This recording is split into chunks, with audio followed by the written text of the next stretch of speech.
بیت المقدس کے بارے میں میرے آقا صلی اللہ علیہ وسلم نے فرمایا یہ ہمیشہ بھی یہودیوں کے تسلط میں نہیں جائے گا، یہ میرا یقین ہے۔ دنیا ٹل سکتی ہے مگر میرے مصطفیٰ کا فرمان نہیں ٹلے گا۔ میرے آقا نے اگر فرمایا ہے تو وہ ہو کر رہے گا۔ حضور فرماتے ہیں خراسان سے ایک جماعت آئے گی، خراسان سے۔ خراسان یہ افغانستان اور ایران کا کچھ حصہ ہے جس کو پرانے زمانے میں خراسان کہا جاتا تھا۔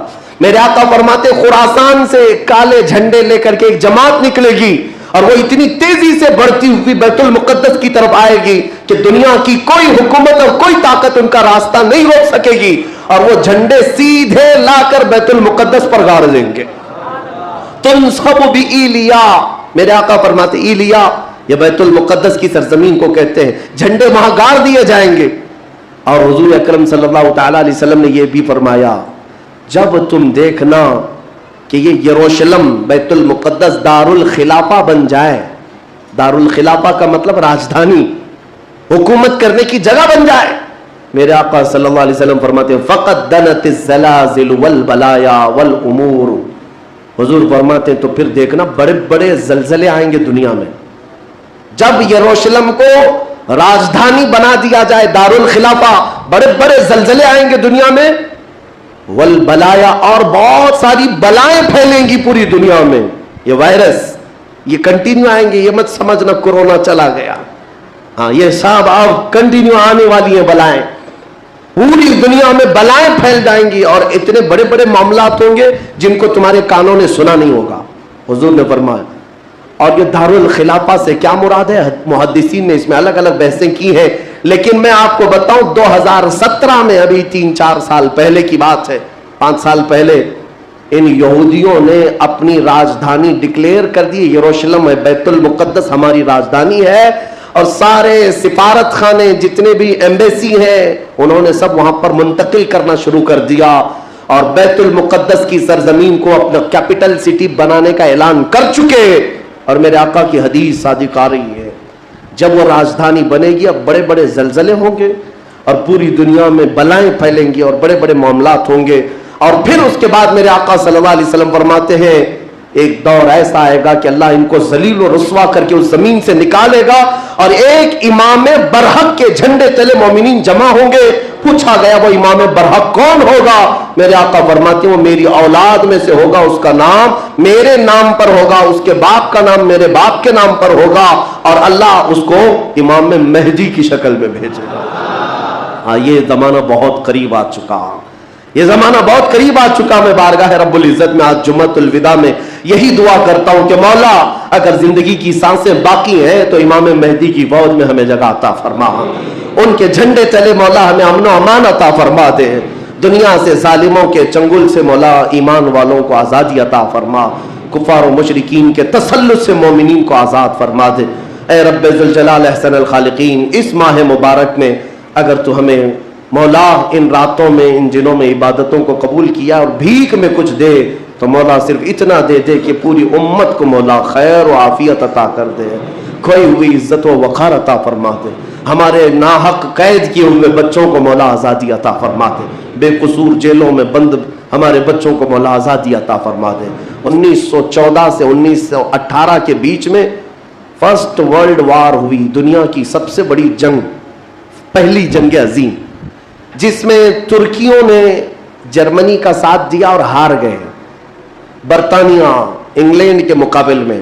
تو ہارنے کی وجہ سے ہوا یہ کہ ترکی کی ساری خلافت ختم ہو گئی، خلافت عثمانیہ کے ٹکڑے ٹکڑے ہو گئے، 50 ملکوں پر ان کی اکیلی حکومت تھی، سب ٹکڑے ہو گئے، ترکی کو سب ختم کر دیا گیا، خلافت ختم کر دی گئی۔ یہ 1920 میں خلافت ختم کر دی گئی، اور پھر برطانیہ انگلینڈ کے تسلط میں، اس کے قبضے میں فلسطین بھی آیا۔ یہ وہ زمانہ تھا جب ہمارا انڈیا بھی انگلینڈ کے انڈر میں تھا، ہمارا بھارت بھی۔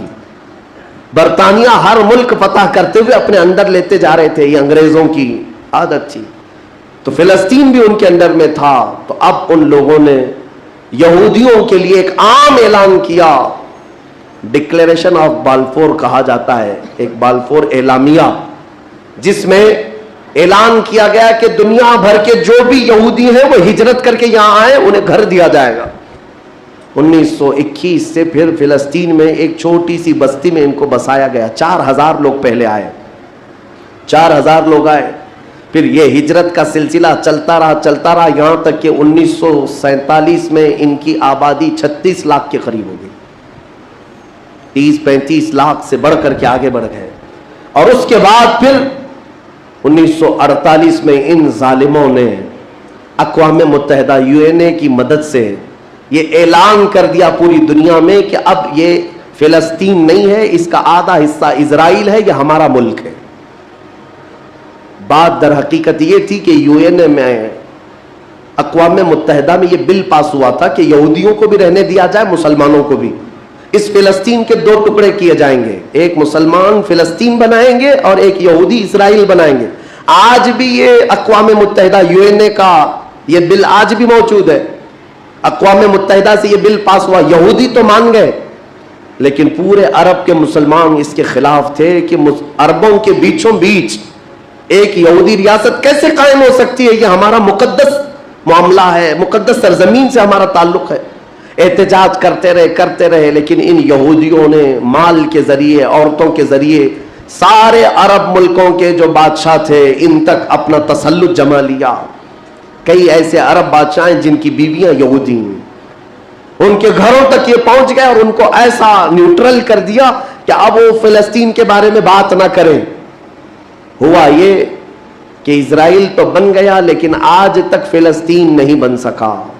فلسطین کا وجود دنیا نہیں دکھاتی, گوگل میں چیک کرو تو نہیں بتاتا, فلسطین کوئی جگہ نہیں.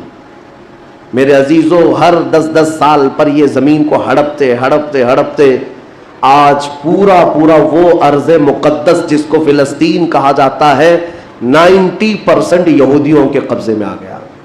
اقوام متحدہ سے یہ بھی بل پاس ہوا تھا کہ آدھا کر لیا جائے, اسرائیل ایک ریاست, فلسطین ایک ریاست, لیکن بیت المقدس جو ہے مسجد اقصی وہ دونوں کے اندر میں نہیں رہے گی, یہ اقوام متحدہ کے اندر میں, یہ خود مختار رہے. کیونکہ یہاں یہودیوں کا بھی تعلق ہے, عیسائیوں کا بھی ہے, مسلمانوں کا ہے, سب کو یہاں آنا جانے کی اجازت رہے گی, کسی کے انڈر میں نہیں رہے گا.